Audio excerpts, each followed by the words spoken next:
రాముణ్ణి కొలిచినావమ్మా నిత్యం పూజలే చేసినావమ్మా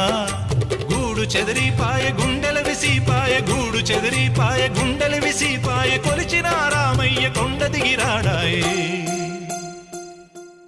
వందనాలమ్మా